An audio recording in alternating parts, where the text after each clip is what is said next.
Rio Paloma's my town, and I work very hard to protect it. We're with you. We'll be right next to you. Where's the party? We got an opportunity. Where's the party? Got an opportunity.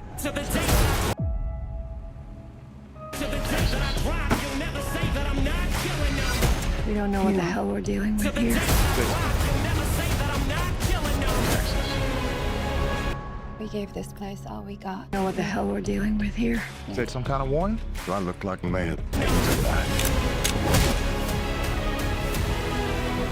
I want it simple. Take a ride.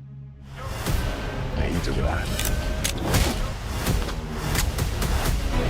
I want You it need to simple. find out what...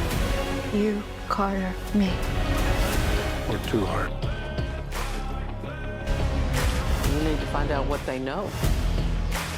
What gets more complicated. We're too hard raised or simple. I hear you about the Edwards Ranch. What gets more It's complicated. the Dutton Ranch now. You go to war, it'll get rough. But family is the only thing worth It's the Dutton Ranch now. But family is the only thing worth fighting for. Either one of you want to walk. Well, it looks like you're all expecting company.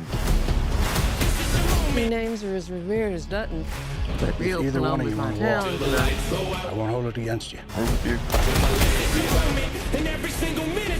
Nobody could have seen this coming. The ending of episode 10 changes everything we thought we knew about Outlander. One quiet moment near the end may have secretly revealed the true future of Jamie and Claire, and most fans completely missed it. The final scene was not just emotional. It was a warning. A warning that the Fraser family may be heading toward their darkest chapter yet. But the biggest surprise is how the episode used old memories, hidden dialogue, and strange time travel clues to set up what could become the most heartbreaking ending in the entire series. And once you connect all the pieces together, the final minutes become far more powerful than they first appear. This episode slowly builds tension from the very beginning. Nothing feels safe anymore. Every character looks tired, emotionally broken, and afraid of what comes next. That feeling becomes stronger as the story moves closer to the ending. Jamie spends most of the episode carrying emotional weight on his shoulders. Even when he tries to stay calm, you can see that he already feels danger coming toward his family. Claire notices this too. Throughout the episode, her expressions tell us more than her words. She acts strong, but deep inside she knows something terrible may happen soon. The writers made this very clear through silence, slow camera shots, and emotional conversations that feel much deeper than normal scenes. Instead of using action to create suspense, the episode uses emotion and fear of the unknown. One of the most important moments happens during Jamie and Claire's private conversation.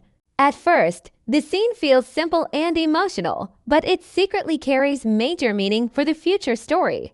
Jamie speaks like a man preparing himself for loss. His words sound peaceful on the surface, but underneath them is fear. He talks about fate almost like he already knows his path cannot be changed. Claire reacts differently. She still wants to believe that love and time can protect them. This difference between them creates emotional pain because viewers understand something they do not want to admit. Jamie may finally be accepting a future where sacrifice becomes necessary. The scene feels like goodbye even though nobody directly says it. Another reason the ending feels so heavy is because the episode keeps reminding us about the past. Old memories appear again and again through dialogue and visual callbacks. The writers clearly wanted longtime fans to notice these hidden references. Several moments mirror scenes from earlier seasons when Jamie and Claire were separated by war, time, and death. But this time feels different because the characters are older, more tired, and emotionally worn down. In earlier seasons, they fought against fate with hope. Now there is a feeling that fate may finally be winning. That emotional change gives the episode a darker tone than usual. The final act begins to feel almost dreamlike. Scenes become quieter. Music becomes softer. Even the lighting changes. Everything starts feeling distant and emotional at the same time. Then comes the final sequence that shocked viewers. Claire's reaction during the last moments is extremely important. She looks confused at first, but then her face changes into fear mixed with realization. This tells us she understands something before the audience fully does. The episode never explains it directly, which is why fans immediately started creating theories online. Some viewers believe Claire realized that history is repeating itself. Others think she discovered a hidden truth about time travel itself. The most interesting part is how the episode hides clues in very small details. One line of dialogue earlier in the story suddenly becomes important after the ending. A symbol shown briefly in the background may also connect to earlier Outlander lore about destiny and timelines. The writers clearly expect viewers to rewatch the episode because many answers are hidden beneath emotional scenes. This is what makes the finale so smart. It does not simply give audiences shocking moments.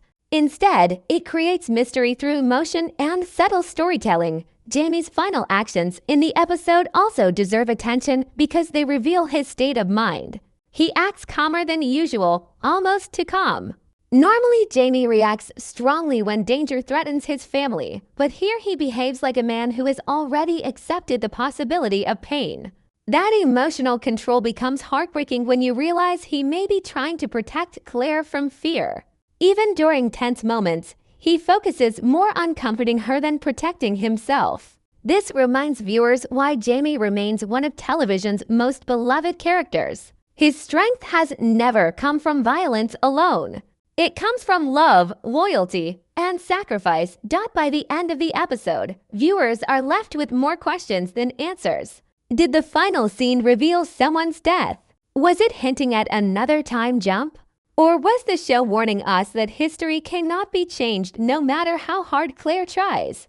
The brilliance of episode 10 is that it leaves every possibility open. Instead of giving simple answers, it creates emotional tension that stays with viewers long after the credits end. And if this episode is setting up the direction for the rest of the season, then the Fraser family may be heading toward a finale more emotional and devastating than anything we have seen before. The ending becomes even more emotional once you fully understand what this episode was secretly building toward from the very beginning. Almost every scene in episode 10 carries a hidden feeling of closure. The characters continue speaking about the future, but the episode itself feels trapped in memories. That contrast is what makes the story so powerful. The writers are quietly asking viewers one painful question. What happens when people who spent their entire lives fighting fate finally begin losing hope that fate can be changed? That idea sits underneath every major moment in the episode, especially in Claire's storyline. Claire spends most of this chapter trying to stay emotionally strong for everyone around her, but small details reveal cracks beginning to form inside her. Earlier seasons showed Claire as someone who always believed knowledge could solve problems. She trusted medicine, logic, and even time travel itself. But now she feels emotionally exhausted. She has already lost too many people. She has watched history repeat itself again and again. Episode 10 uses this emotional exhaustion to make the ending feel heavier than a normal cliffhanger. Claire no longer fears only death. She fears helplessness. That is far more terrifying for her character. One scene that many viewers may overlook happens when Claire quietly observes her family from a distance. Nothing dramatic happens in that moment, yet it may be one of the most important scenes in the entire episode. The camera lingers on her expression for several seconds longer than expected. She looks proud, but also deeply afraid. It feels like she is trying to memorize every face around her. The scene almost plays like someone protecting a final memory before losing it forever. This subtle emotional storytelling is what separates Outlander from ordinary drama series. The show understands that silence can sometimes carry more pain than dialogue. Jamie's storyline becomes even more tragic once you notice how often he speaks about legacy instead of survival. Earlier versions of Jamie always focused on protecting the people he loved in the present moment. But here, he talks more about what remains after people are gone. That shift matters because it suggests he may already believe the future cannot be escaped. During one emotional conversation, Jamie almost sounds like a man preparing others to continue without him. The heartbreaking part is that he never directly says this. Instead, the episode hides these feelings beneath calm words and quiet expressions. That makes the scenes feel more natural and far more painful. Another powerful detail comes from the way episode 10 handles time travel. The show does not use flashy reveals or dramatic effects. Instead, it treats time travel almost like an emotional curse. The closer the characters get to understanding their destiny, the more powerless they become. Several moments hint that Claire may finally be questioning whether changing history was ever truly possible. This idea becomes terrifying when connected to the ending because it suggests that every tragedy throughout the series may have always been unavoidable. The episode also cleverly mirrors events from earlier seasons to create emotional parallels. Longtime fans will notice similarities in dialogue, camera framing, and even physical positioning between characters. One specific scene between Jamie and Claire echoes a moment from years earlier when they promised they would always find each other no matter what happened. But this new version feels colder and more uncertain. The love is still there, but now it is mixed with fear and age. They are no longer young people fighting against impossible odds with endless hope. They are survivors carrying decades of emotional scars. The pacing of the episode is another reason the ending hits so hard. Unlike action-heavy finales, episode 10 slows everything down before the final moments. This creates emotional discomfort because viewers instinctively feel something terrible approaching. Quiet scenes last longer than normal. Characters pause before answering questions. Music fades out during important conversations. These creative choices force audiences to focus entirely on emotion instead of distraction. By the time the ending arrives, the atmosphere already feels heavy with loss. One of the most discussed parts of the episode is the strange feeling surrounding the final few minutes. The editing suddenly becomes softer and almost unreal. Some fans believe this was done intentionally to suggest that